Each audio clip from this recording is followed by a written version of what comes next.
Hi welcome back to my channel Mahin blogs. ఈరోజు అయితే special వచ్చేసి ఎగ్ బిర్యానీ. ఇప్పుడైతే ఆలస్యం లేకుండా వీడియోలోకి అయితే వెళ్ళిపోదాం పదండి. స్టవ్ మీద ఒక ప్యాన్ పెట్టేసుకొని ఇందులోకి అయితే ఆయిల్ వేసేసుకోవాలండి. ఆయిల్ అయితే హీట్ ఎక్కిన తర్వాత ఇందులోకి ఉడకబెట్టిన 6 గుడ్లను అయితే వేసేసుకోవాలండి. ఇదైతే ఫ్రై చేసుకోవడానికి. ఇప్పుడైతే ఫస్ట్గా అయితే మనం ఒక టేబుల్ స్పూన్ పసుపు అయితే వేసేసుకుందాము. పసుపు వేసుకున్న తర్వాత అలానే ఇందులోకి కొంచెం కారం కూడా వేసేసుకోవాలండి. కారం అయితే వేసేసుకున్నాం కదా, నేను ఎంత తక్కువే వేస్తున్నాను, ఎక్కువగా మంట పుడుతుందని. ఇవైతే బాగా ఫ్రై చేసుకోవాలి.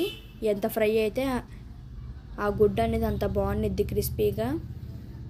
చూడండి ఇలాగ ఫ్రై అయితే అయిపోయింది కదా. ఇప్పుడైతే మనం ఇంకో స్టవ్ మీద అయితే దేక్షి పెట్టేసుకుందామండి. ఇందులోకైతే ఆయిల్ అయితే వేసేసుకోవాలి. 2 నుండి 3 స్పూన్ల వరకు ఆయిల్ అయితే పడుతుంది. ఆయిల్ ఎక్కువ వేస్తేనే బాగుండిద్దండి. నూనె అయితే కొంచెం వేడెక్కిన తర్వాత ఇందులోకి అయితే మనం గీ అయితే వేసేసుకోవాలండి. నెయ్యి వేసుకోవాలి.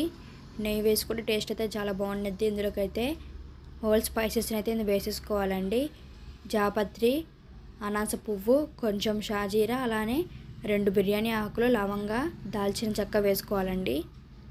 అలానే 3 నుండి 4 వరకు ఇలాచీ కూడా వేసుకోవాలి. వేసుకొని కొంచెం సేపు ఫ్రై చేసుకున్న తర్వాత ఇందులోకి అయితే ఉల్లిపాయలను అయితే వేసేసుకోవాలండి. ఉల్లిపాయలు అయితే ఎక్కువగా వేస్తే, ఎంత ఎక్కువ వేస్తే అంత టేస్ట్ అయితే చాలా బాగుండిద్దండి. ఈ ఉల్లిపాయలు అయితే పచ్చివాసన పోయేంత వరకు బాగా ఫ్రై చేసుకోవాలి.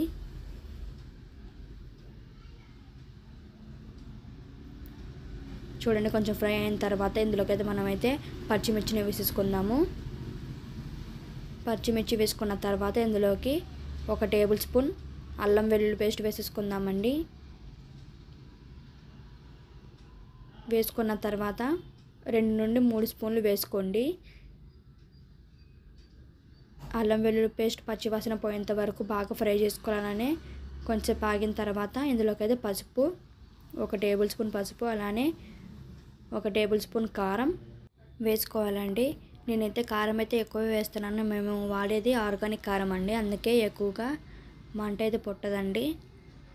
చూడండి మొత్తం వేసుకున్న తర్వాత ఒకసారి కలిపేసుకుందాము. కలుపుకున్న తర్వాత ఇందులోకి అయితే మిరియాల పొడి వేసుకోవాలి. అలానే ఇందులోకి ధనియాల పొడి, బిర్యానీ మసాలా అయితే వేసేసుకుందామండి. బిర్యానీ మసాలా వేసేసుకున్న తర్వాత అన్నిటిని బాగా కలిపేసుకోవాలి. ఆ మసాలాలన్నిటి బాగా కలవాలండి. అలానే ఇందులోకి కొంచెం వేడి నీళ్ళు అయితే వేసుకోవాలి. 2 కప్పులు వేసుకున్నానండి నేనైతే వేడి నీళ్ళు. మన దగ్గర మెజరింగ్ కప్స్ ఉంటాయి కదా, దాంతో వేసుకున్నానండి. ఇప్పుడైతే ఇది టమాటా ప్యూరీని అయితే ఇందులో వేసేసుకుందాము.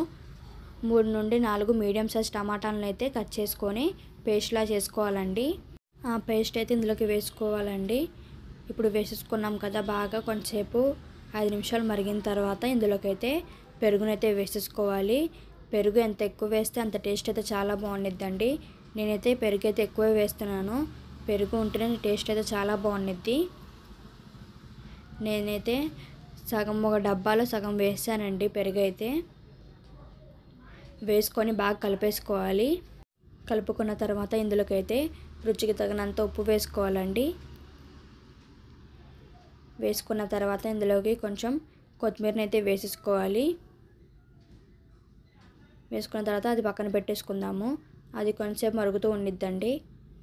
ఇప్పుడైతే స్టవ్ మీద ఒక దేక్షి పెట్టేసుకుని ఇందులోకి అయితే వాటర్ వేసుకున్న తర్వాత కొంచెం షాజీరా, అలానే బిర్యానీ ఆకు, దాల్చిన చెక్క, జాపత్రి, లవంగాలు వేసేసుకుందామండి. ఇలాచీ కూడా వేసుకోవాలి. వేసుకున్న తర్వాత ఇందులోకి అయితే 1 టేబుల్ స్పూన్ ఆయిల్ అయితే వేసుకోవాలండి. ఈ నీళ్ళు అయితే బాగా మరిగిన తర్వాత ఫస్టే కొంచెంసేపు నానబెట్టిన బియ్యాన్ని అయితే ఇందులోకి వేసేసుకోవాలండి. అలానే కొంచెం ఉప్పు కూడా వేసుకోవాలి ఆ వాటర్లోనే. ఇప్పుడైతే కొంచెం బాగా మరిగింది కదండి. ఇలాగా ఆయిల్ సెపరేట్గా పైకి వచ్చిన తర్వాత ఇందులోకి అయితే ఎగ్స్ని అయితే వేసేసుకోవాలండి. ఎగ్స్ వేసుకున్న తర్వాత కొంచెం గార్నిషింగ్కి కొత్తిమీరని అయితే వేసేసుకుందాము. ఇప్పుడు చూడండి ఇలాగా బాగా మరుగుతున్నప్పుడు ఇందులోకి అయితే బియ్యాన్ని అయితే వేసేసుకోవాలి. ఇప్పుడైతే ఒక నిమ్మకాయ రసాన్ని అయితే ఇందులోకి వేసేసుకోవాలండి. ఇప్పుడు బియ్యం అయితే 80% అయితే ఉడికిందనమాట. ఆ బియ్యాన్ని అయితే ఇందులోకి వేసేసుకుందామండి. ఇలాగ ఆనియన్స్ని అయితే ఫ్రై చేసుకొని ఇందులోకి వేసేసుకోవాలి. చూడండి, ఆనియన్స్ మొత్తం ఇలా వేసుకున్న తర్వాత పైన గార్నిషింగ్కి కొత్తిమీరని అయితే వేసేసుకోవాలండి. అలానే కొంచెం పైన నెయ్యి వేసానండి. నేనైతే నెయ్యి వేసే టేస్ట్ అయితే చాలా బాగుండిద్ది. అంతే అండి, సింపుల్గా బిర్యానీ అయితే రెడీ అయిపోయింది. ఒక 10 నిమిషాల తర్వాత స్టవ్ అయితే ఆఫ్ చేసుకుందాము. అంతే అండి, సింపుల్గా ఎగ్ బిర్యానీ అయితే రెడీ అయిపోయింది. Thanks for watching. For more videos please subscribe to our channel. Like చేయండి, షేర్ చేయండి, కామెంట్ చేయండి, బెల్ ఐకాన్ని ప్రెస్ చేయడం మాత్రం మర్చిపోకండి. బాయ్.